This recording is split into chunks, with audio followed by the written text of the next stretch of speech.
Good morning, 100 Club. How are y'all today? I hope you're having a wonderful day, and I hope y'all didn't stay up too late watching the election coverage because, hey, it's Wednesday morning and we still have no clue.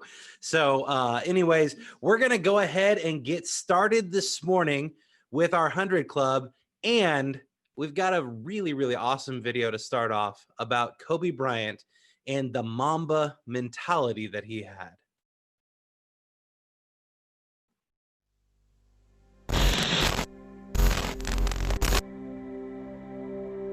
Follow your passion first. When I retired from the game, I sat there asking kind of all the wrong questions. What's the biggest industry I can get into? And it's all the wrong stuff. And you got to sit there and ask yourself, okay, what am I truly passionate about? What do I enjoy doing?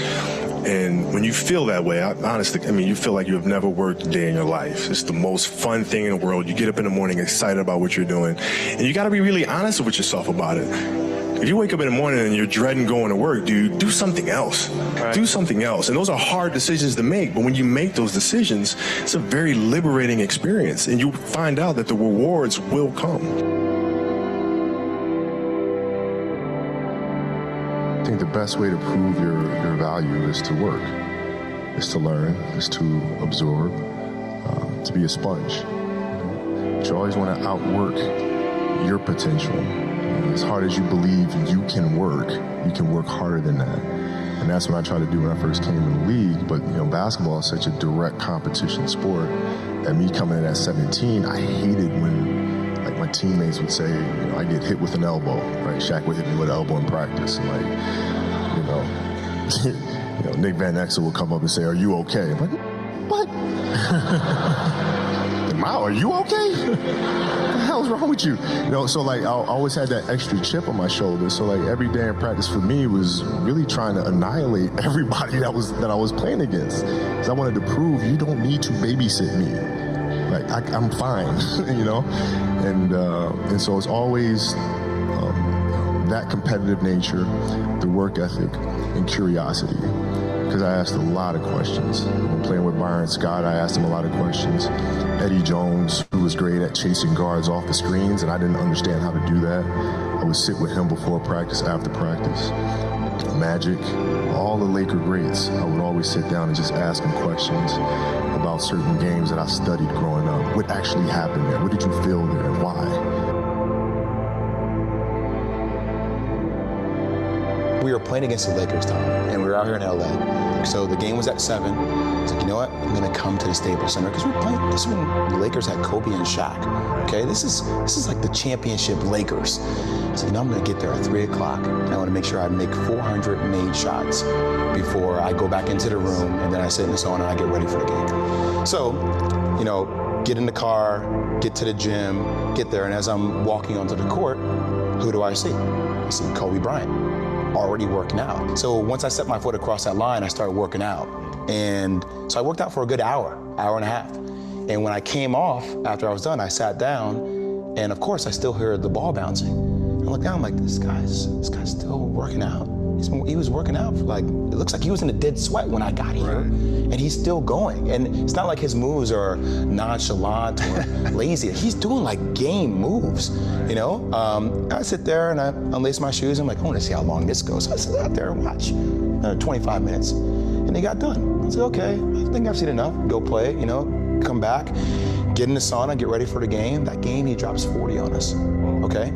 And after the game is over, I'm like, I have to ask this guy. I have to understand, why he works like that. Right. So after the game is over, I'm like, hey, Kobe, why were you in the gym for so long? He's like, because I saw you come in, and I wanted you to know that it doesn't matter how hard you work, that I'm willing to work harder than you. If your job is to try to be the best basketball player you can be, right? To do that, you have to practice, you have to train, right? You want to train as much as you can, as often as you can. So if you get up at 10 in the morning, you train at 11, right? 12, say 12, train at 12, train for 2 hours, 12 to 2. You have to let your body recover. So you eat, recover, whatever. You get back out, you train, start training again at 6. Train from 6 to 8, right? And now you go home. home, you shower, you eat dinner, you go to bed, you wake up, you do it again, right? Those are 2 sessions. Right now, imagine you wake up at 3, you train at 4, you go 4 to 6, come home, breakfast, relax, blah, blah, blah. Now you're back at it again, 9 to 11, right? You relax, and now all of a sudden you're back at it again, 2 to 4, and now you're back at it again, 7 to 9. Look how much more training I have done by simply starting at 4, right? And so now you do that, and as the years go on, the separation that you have with your competitors and your peers just grows larger and larger and larger and larger and larger. And by year 5 or 6, doesn't matter what kind of work they do in the summer, they're never going to catch up because you're 5 years behind. Right? So it makes sense to get up and start your day early because you can get more work in. If I start earlier, I can train more hours. And I know the other guys aren't doing it because I know what their training schedule is. Right? So I know if I do this consistently over time, the gap's just going to widen and widen and widen and widen and widen, and they won't be able to get that back. So to me, it was just common sense. I'm like thinking, how can I get an advantage? Oh, start earlier. Yeah, let's do that.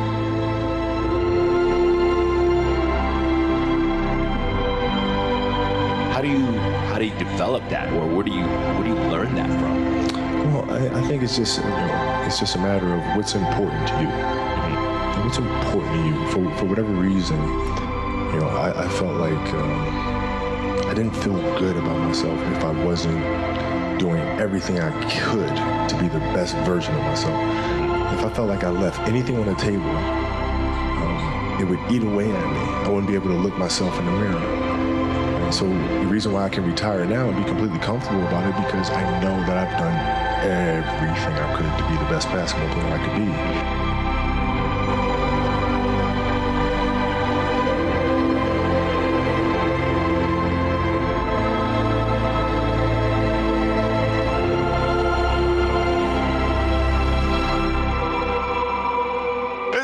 Absolutely beautiful, you guys. I can't believe it's come to an end. You guys will always be in my heart. And what can I say? Mamba out.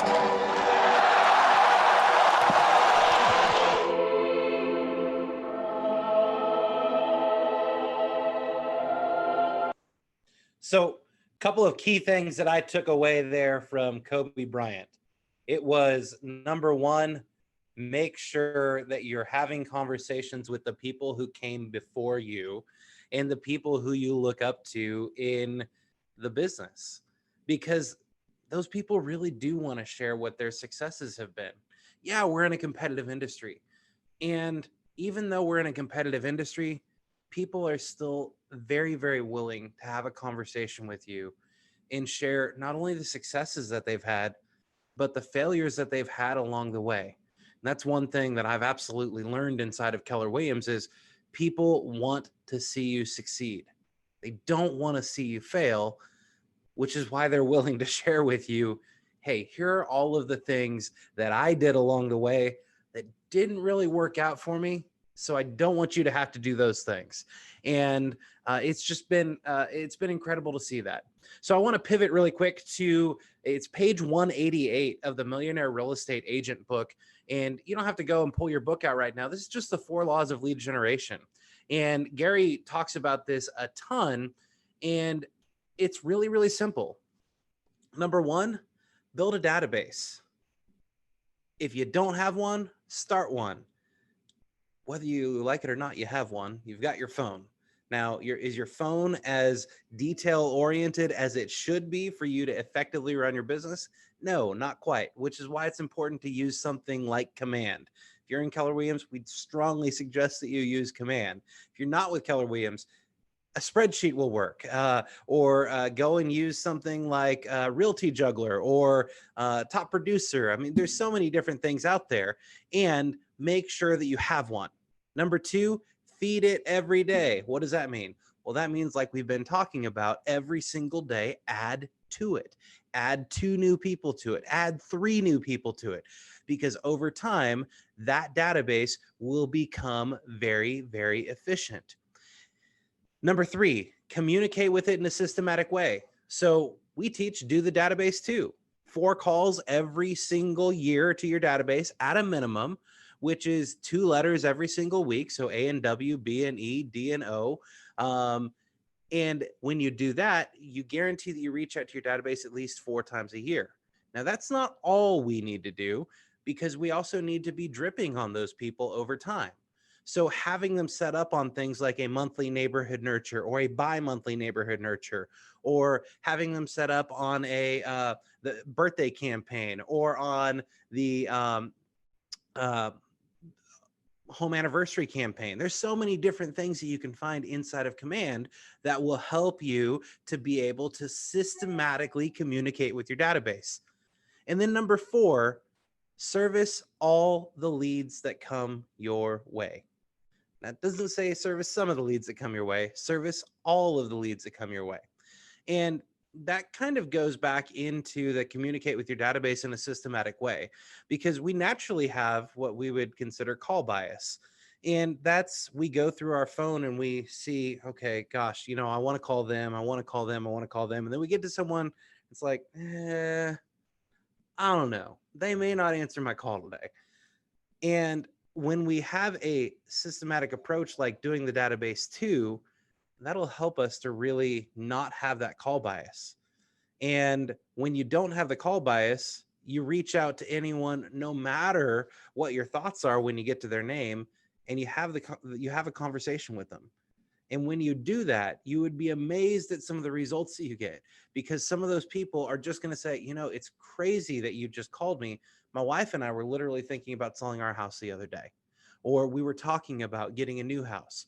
So this is important to remember. And if you don't have this memorized, or you don't have it in a place where you can see it, maybe print it out. I posted it on the 100 Club page so that you can copy it. But these are the 4 most important things. Number 1, build a database. Number 2, feed it every day. Number 3, communicate with it in a systematic way. And number 4, service all the leads that come your way. All right, so speaking of servicing the leads that come your way, we're going to go ahead and go into a Facebook strategy. This is a interview that David Voorhees, who's actually the head of, he's one of the heads of KW Labs. He is going to be interviewing Jessica Starr on how she built her business so well by utilizing things like the lead accelerator or the campaigns inside of Command. So we're going to go ahead and go over to David Voorhees and Mrs. Starr. Jessica Starr. To support those businesses, but I said, why?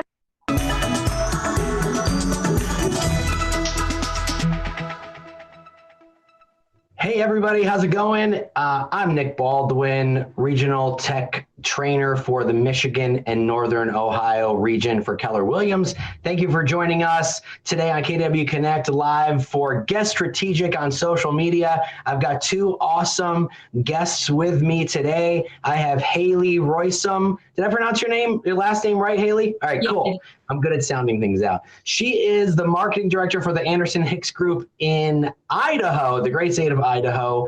And I've also got Jessica Starr from the Starr Realty Group in Connecticut. And both are here because they are mastering social media ads through Command. And I'm super excited to have them with us. So thanks for joining us.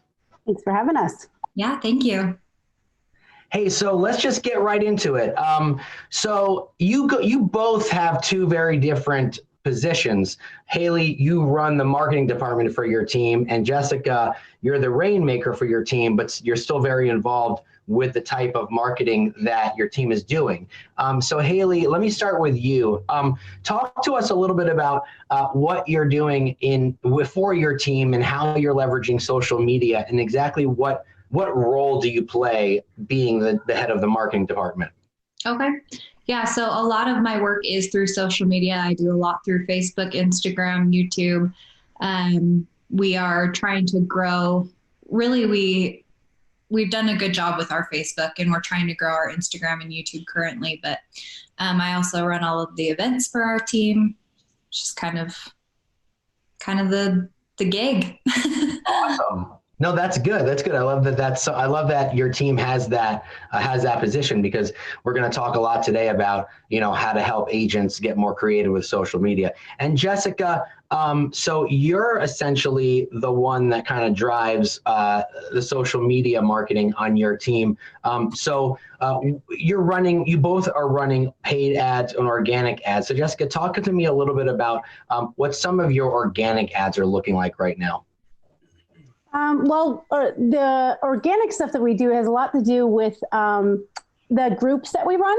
So we do a lot in there, from video to marketing pieces that we create around small businesses, to pieces we're creating around how we are implementing new systems to deal with the current public health concern, and just the ways that we're handling it. So we're trying to educate the consumer more. We're trying to build a story around any deal and piece of business that we're doing, as opposed to just, touting our sales and that kind of thing. We're letting them know we're having sales and yet creating a story behind it to educate them through the process. So that's how we're doing it, kind of organically. And then we're obviously spending money to do the Facebook ads as well, and really diving deep into that. Okay, so what I heard you say was, obviously right now we are in a strange time, right, for everybody. And real estate, like any business, has to make a pivot. We've got to change the way we do certain things. Are kind of helping your agents do that.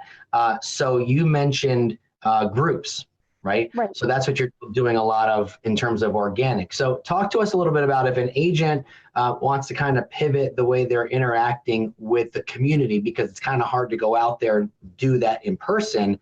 How are you doing that through community groups?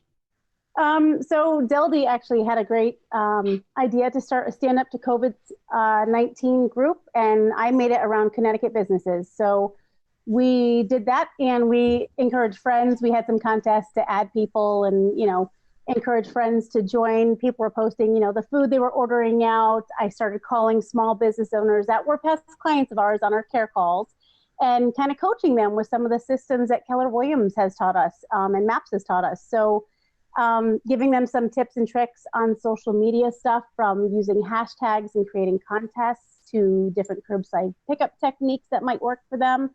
And then telling them to create, their ambassadors, the people that can be their cheerleaders for their business, to encourage them as well and offer incentives and stuff like that. Because people were kind of stuck like deer in headlights when this all hit everybody, and they didn't really know how to pivot and shift. And so, I needed to kind of push people to reinvent themselves and think differently. Have your acro fitness classes for the kids online and do crafts with them digitally. I know you had to shut down your studio, yet they could pay $10 to stream it, or you could pre-sell birthday parties for this fall. And I'll buy 4 of them for my kids, since I have 4 kids that we're homeschooling right now. So this is fun.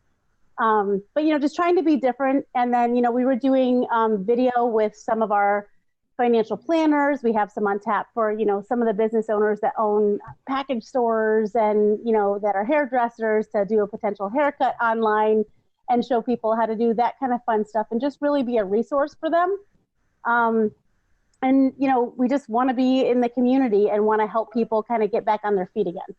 Yeah. So, so what you're saying is, if agents, a great strategy for agents to take right now is, there's a lot of groups, obviously, right? And you started one that had a purpose. It was, about COVID-19, how to fight it, how to combat it. And then what I'm hearing is just kind of how to overcome COVID as a small business, right? So your physical doors might be closed, but that doesn't mean your digital doors should be closed. And so what I like that you're doing is, during your care calls, you're making calls to these local businesses, some people that you did business with in the past, and you're kind of saying, hey, listen, can I share some ideas with you on social media, in terms of social media, with what's working for us, right? To kind of help them continue to stay afloat, maybe, do a $10 a month thing to stream class or whatever the case may be. So I love that.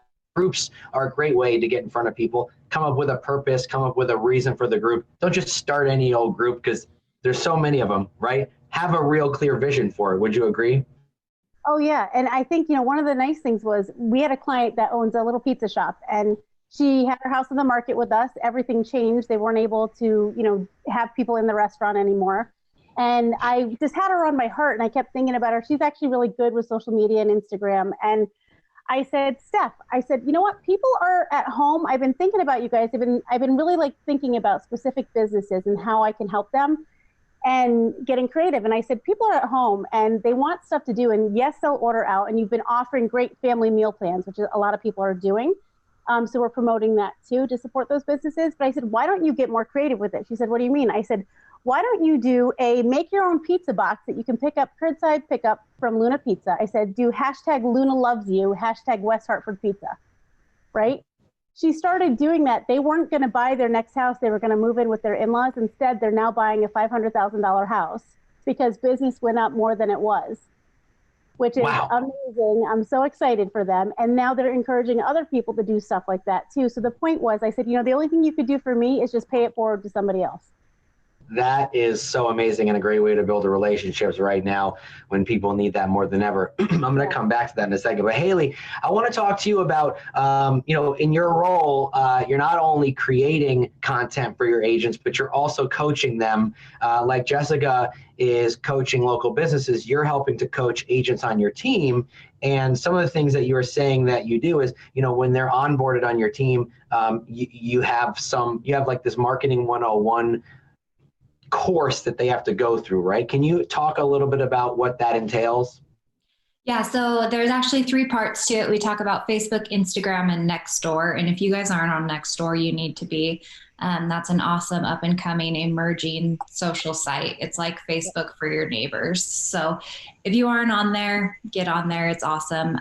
It was actually started by real estate agents, so you can sponsor things really cheaply if you're a realtor, which is cool. But those are the 3 counterparts to our onboarding. We talk about tips and tricks for Facebook, how to get the most exposure for free.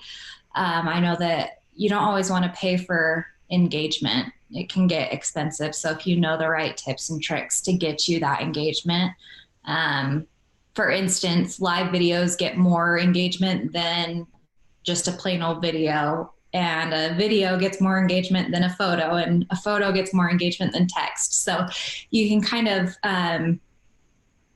do things that way where that's kind of what I'm there to coach them with, because they are a part of our team. I don't necessarily want to teach them that they have to pay for engagement. Lead with revenue now as much as you can. Yeah. Well, I love that you brought up Nextdoor, because a lot of our technology is driven by Nextdoor, in the sense that on our KW websites and our KW app, the neighborhood search function it comes from the Nextdoor app. So it is very important to know Nextdoor for 2 reasons. One, to get involved in a community. If your neighborhood already doesn't have one, create one. And if it does have one, join it and become familiar with how Nextdoor works, because that'll help you become even more familiar with the way our technology at Keller Williams works. So it's twofold there. So I love that. So what are you teaching them? I love the live videos and the Instagram. So what are you teaching them to do differently on each platform? Because every platform has a place, right? So Instagram versus Facebook. So what's that look like? What should agents be doing differently on the platforms?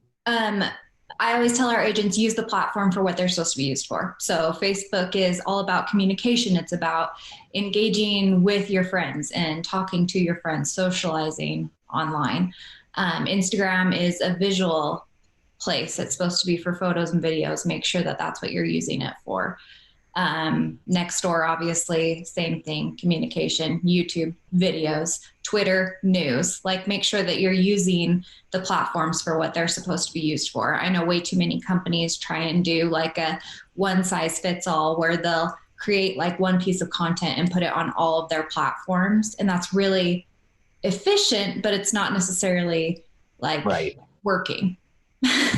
Like a great book for people to check out is Jab, Jab, Jab, Right Hook by Gary Vaynerchuk. And the book's about 10 years old, but it's like the Bible of social media. And it's still the same techniques still hold true today. that each platform has a purpose, so make sure that you're posting appropriately.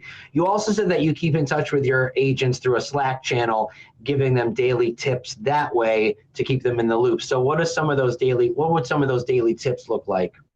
The most recent one that I did was, if you're doing an engaging post, don't ask too many questions or have like too many decisions. So you'll see an engagement post where people do like, would you rather have this kitchen or this kitchen, which is great. You don't want to have more than 2 to 4 options, because then decision fatigue and they're just going to pass by your post. But if you have those 2 to 4, people are way more willing to give their opinion, and people love to give their opinions. So it makes it way easy to get engagement on those kind of posts, but don't give them too many options. So that's good. So that's like an engagement type post, like which kitchen do you prefer, things of that nature. And by the way, as simple as that sounds, like people do engage with that. Or what do you think of this fireplace or of this backyard? People will definitely tell you what they think, because everybody has an opinion. So that's awesome. So that's great for organic, if you want to get organic, organic traffic. So let's talk about some paid ads. Jessica, why don't you kick it off? What type of paid ads? You're all in on Command with your paid ads. Haley, you're running ads through Command as well. Jessica, what are some paid ads that are working for you now, and how have you had to kind of pivot a little bit of them based on the current situation we're in as a country? Well, we actually just started our paid ads a little more than 49 days ago. It's probably like 59 days ago now. And the funny thing about it was we started them just before we kind of got shut down here in Connecticut. So the first open house we did from the paid ads, can I give the background on that real quick? Yeah, go ahead. It's funny. So we ran an open house ad on Facebook, and I'll tell you the other story too that he's saying is funny. So the open house ad on Facebook we ran was for a 550 property in Avon, Connecticut. And we had 20 groups through. It was the second open house we did, so it wasn't the first. And 3 of those people signed up with us. 3 of them made an offer on the house. 1 of them got it. And then they also had us list their house too, which is great. So that was one of the last open houses we could actually do. That was a physical open house. So we were doing the potential digital open houses, promoting them that way with our 360 tours. And we were also doing the attract buyer ads with our listings as well. We've run a total of 19 campaigns. We have spent $863. We cut back expenses everywhere else and dumped more money into ads. And we dumped more money in, but clearly that's not a massive budget or anything like that for a couple months, really. Yet we wanted to play with it to see what the results would be like, because we were unsure. So we didn't want to dump a lot, but we wanted to put just enough in. So we basically are running them at $40 for 10 days straight. So it's $4 a day. That's all we're spending. And so far we have signed 7, and by the end of the day, it'll be 8 new buyers and 1 listing. And the total commission from the 7 buyers and 1 commission, 1 listing is $80,000. And we've already pended, of that 80, 25 that's set to close. So $25,000 is set to close from $863 spent. We're finding much more luck in the higher price points with these ads, which is great. And why Nick said this is funny is the reason we started these ads was, I remember sitting at family reunion and Josh Team on stage talking about this girl. This one was not me though, that had run an ad at some point and didn't realize she had all these leads in there. And I look at my assistant and my one of my top agents that's sitting with me, and I go, wait a second, we ran an ad back in November, spent about $92, our market center fee. And I don't remember seeing any leads from this. Where did these leads go? And so when they showed us on the screen where the leads were, I'm quickly pulling it up, and I was like, oh, we have 42 leads in here we never got back to. So all of a sudden we came back and I was like, that's it. We're spending money. We're getting into Command, because clearly it works and clearly we know how to market. I do have a marketing degree, so that's helpful. And, so it worked out well. Yeah, it's funny because I remember when they told this story on stage at family reunion, Gary was like, oh, this agent called and she was furious about there were contacts in her database and they weren't hers.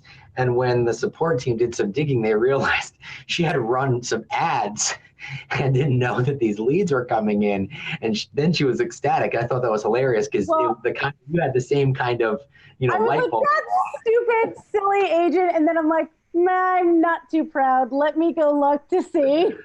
So funny. It's so funny.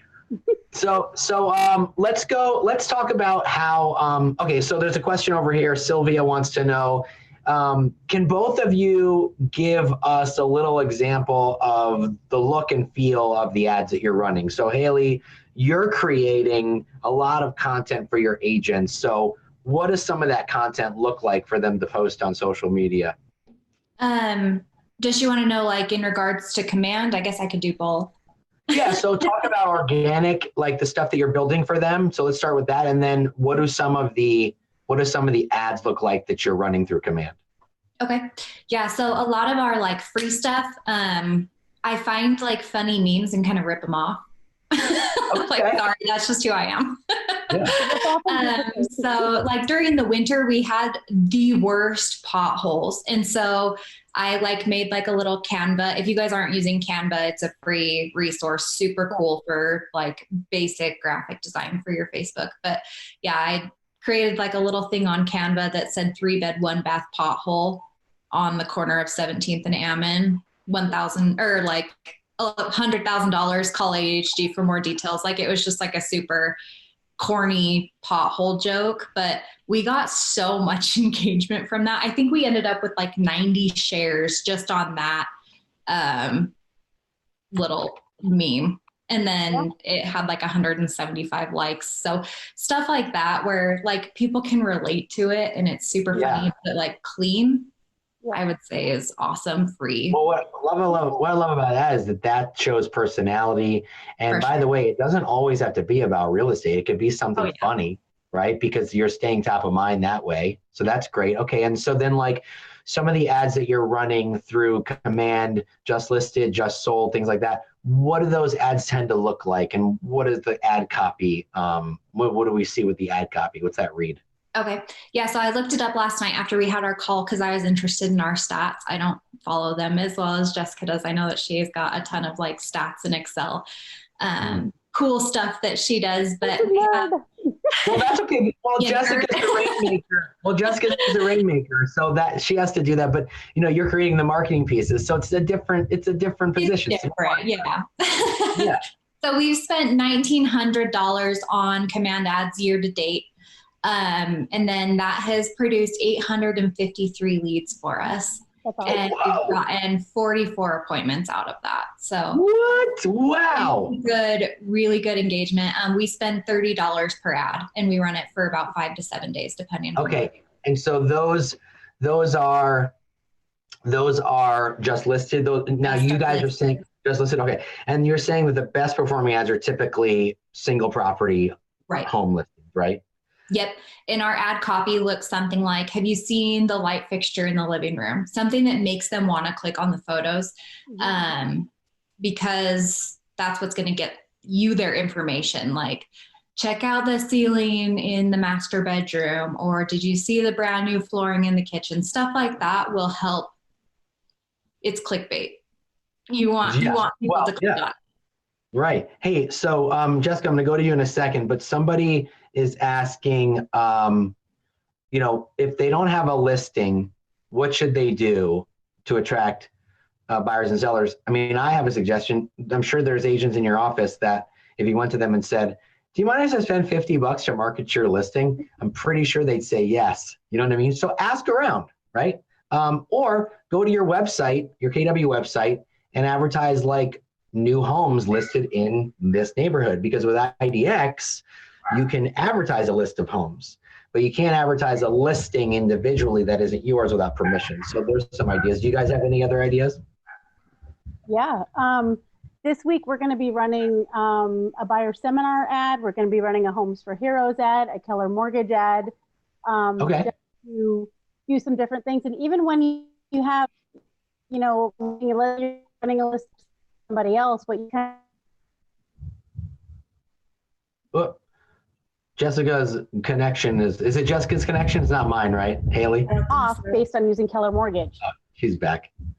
Hey, Jessica, your connection was a little shoddy, so can you, that's okay, repeat that. We got Homes for Heroes. We'll get into that in a minute. Keller Mortgage is a great one. In designs, you can find some great stuff about Keller Mortgage.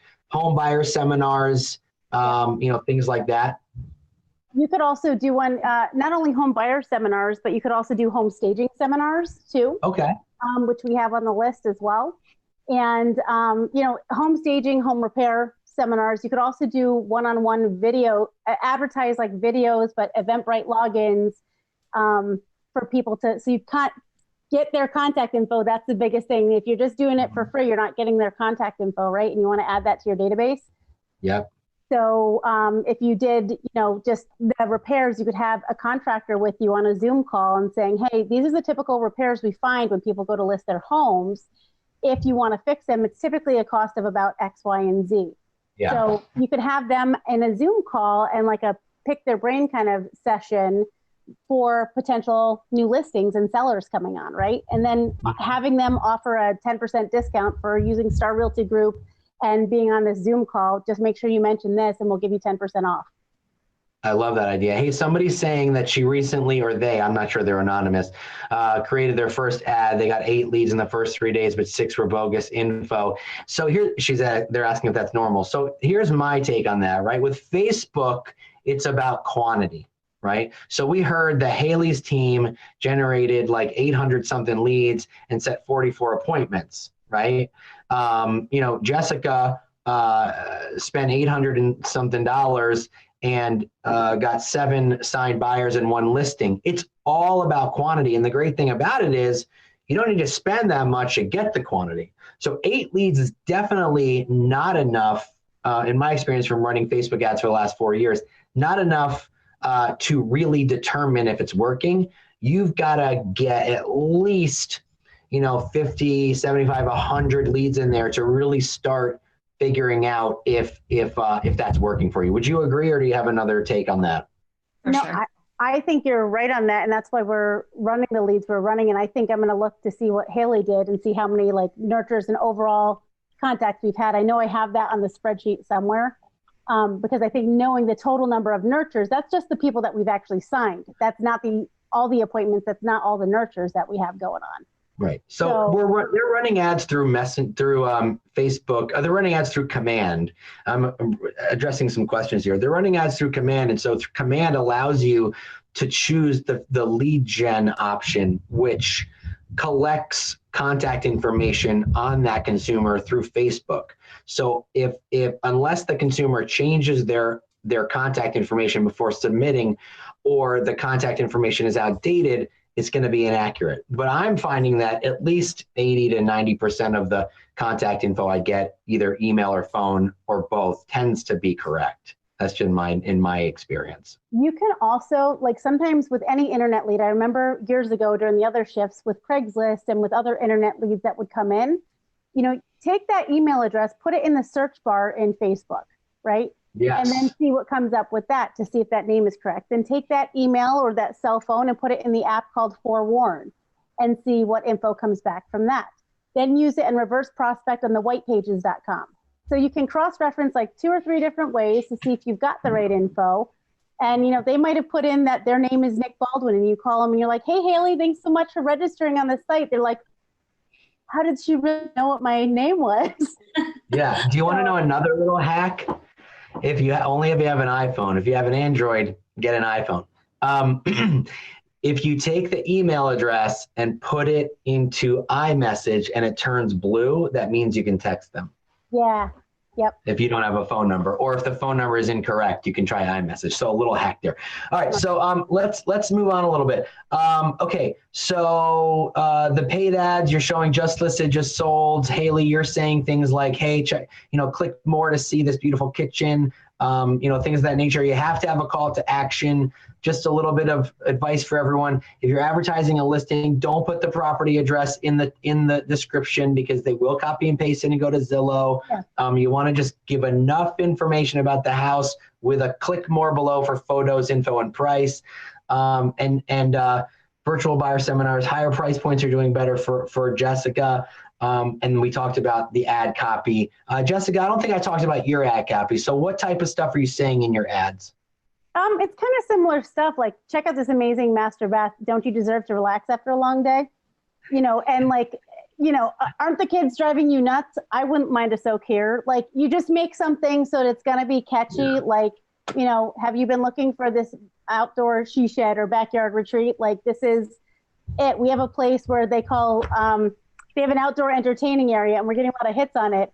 And it was a pool that they had filled in, and they had a pergola in the back, and they named the pergola the deep end. So we're like, welcome to the deep end. Come and hang out and have a party. And you see this whole pergola, and it's so fun and set up. So people love it. That's great. Or like, hey, you don't like your current quarantine? Sell it and buy this new place to quarantine. Like, you know, but you got to be in the moment, don't you think? Yeah. You know what? And I was just on a Zoom this morning, and it's all about the words that you use. So I've chosen to stop calling it quarantine. And I had said to friends one day, I'm like, yeah, we've been in captivity for 6 weeks now. And yeah, I think it's important. That's so funny. That's so funny. Somebody's asking about demographics and building your audience. So in my opinion, it really depends on the house for some of it.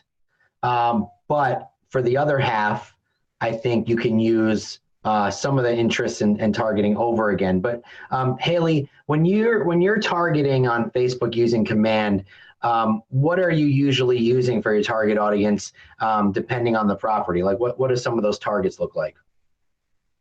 We just do everything within Idaho Falls. We don't really focus on the demographics. It's more in their interests. Okay. So right, that's what I meant. So the interests, yeah. So Zillow, Trulia, Realtor.com. The way that those work is Facebook obviously tracks our information. We know that. If they see that you've logged into your Zillow app or you've logged into Zillow.com, they will start marketing ads towards you that have Zillow listed as an interest. So we want to target those. So we look at Zillow, Trulia, Realtor.com, mortgage calculator, mortgage broker, lender, things like that are what we're focused on our interests. And just so people watching understand, to reiterate, like, as long as you have your Facebook open on your browser or you have your Facebook app open on your phone, Facebook is tracking you and they know what other sites that you're visiting. Ooh, shocker, big brother, right? Yeah. So when you are using Zillow as a target interest, it's targeting people that have gone to Zillow to look at homes, right? So everything that you're clicking to use as a target audience, it knows that person has done something along those lines. So Jessica, you showed us your spreadsheet and you have very specific targets depending on the house itself. So like for a higher price point house, like what would you typically do?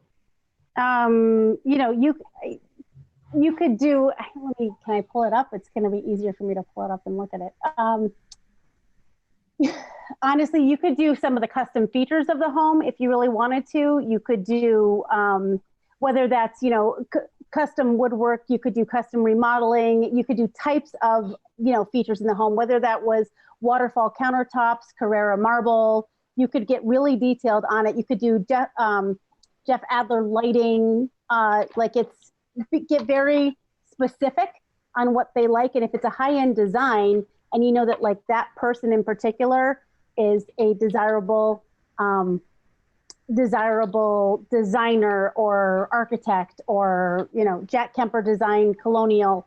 Well, we're going to put those keywords in because in case somebody happens to be looking that up, architecture, design, we're putting those in because we want that to rank. And we're noticing a higher price point buyer is coming in because of how they're seeing these ads.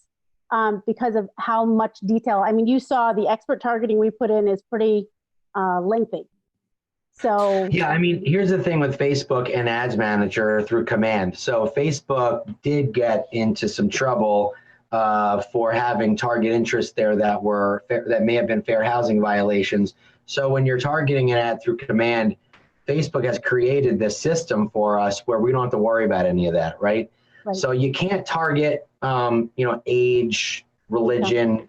You can't target any of that. You can't target zip code, but you can target interest. So if you have $1 million listing, you're going to want to target like luxury property, luxury vehicles, things that people who typically like more expensive homes will like as well. Would you agree?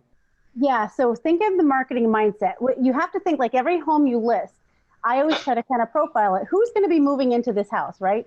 Well, okay. So if it's a luxury buyer, let's say, you're going to have somebody that's going to have a different interest. They might like yachting. They might like boating. They might be golfers, country club, equestrian, winery. Like think of stuff that they might like. So those interests, tag them, because does this have an amazing wine cellar? Great. Well, you're going to want to tag that, right? Or, you know, even great wineries that are to this region, tag that, tag Chardonnay, tag whatever, you know, the hot wine is, Pinot Noir, tag that. But yeah, so I was talking to a mega agent in my market yesterday about this, and he goes, "What if I want to get in front of doctors?" I go, "Well, you can't get in front of you can't use right. You can't do job type, but you can in some instance. But if you want to get in front of doctors by targeting luxury type interests, you're gonna by default get in front of doctors. You know. And what you can do is radius too. So pick your listings. So what I might do is I might pick my listings that were near Hartford Hospital. So I might pick my listings that are in the Farmington Valley and West Hartford and Simsbury and Glastonbury. And I'm going to pick a 15-mile radius because it's actually pretty broad, and it'll hit those people because they have to be in 15 to 20-minute radius of the hospital. Love it. Love it. Well, this has been super amazing. I learned a ton, and I hope everyone watching learned a ton. I think it's going to be impossible if you didn't learn something. But there's always more to be. There's always more of a conversation to be had with social media. There's so much changing and so many things to learn. And that's the thing. Just go and go on YouTube, pick people's brains like Jessica and Haley. You know, we're in a company that shares. That's our culture. So don't be afraid to ask. Join some groups. You could join Command Your Conversion. I don't know if you guys have heard about it, but it's a group that I run about command. Jessica helps run. Well, you run the Profit Share group, so that's a great one. And Haley, any Facebook or social media groups that you suggest or that you run yourself or that people could join to learn some stuff? Ours are all local, but there's cool. There's some KW Marketing Mastermind ones. I know that there's a great deal that I'm a part of. So yeah, there's a lot. People share a lot. Well, I appreciate you guys being here. It's been a lot of fun, and I hope everyone got some value. And awesome. Have a great day, everybody. It was fun. Thanks so much for having us. All right. So if there was anything that we heard there, it was that there's a huge opportunity to grow your database through Facebook. And when you're doing that, there's additional tools that you can use. A lot of people have said, I've called them and they're not interested, or it's not the right information. They gave you some really, really simple hacks there that you can use to verify the information. One that I love the most right there was take that email address, drop it if you have an iPhone, drop it in your messages portion to create a new message. If it pops up blue, that's an instant notification for you that is somebody that you can text right away, even if it's just their email address that you have. So that's a hack right there that I wanted to make sure that you had. And remember, they talked about utilizing things that really get people to click on your ad itself. So maybe you highlight one certain feature that is in the home that people really have to see. That's what makes it unique. That will increase your rate of people that view the properties that you have, and will ultimately increase the rate of leads that you have coming in. So I wanted to share that with you guys today. Make sure that you're going out this week and trying some of these things out, putting them into practice, and ultimately doing these things will help you to add those 3 new people every single day to your database that you can build relationships with, and they will ultimately turn into transactions for you. Hope you guys have a wonderful day, and I look forward to seeing you again in 2 weeks. I will not be available next week. I've got a conference that I'm going to be at in West Palm Beach, so we'll connect again in 2 weeks. Y'all have a wonderful day. Bye-bye.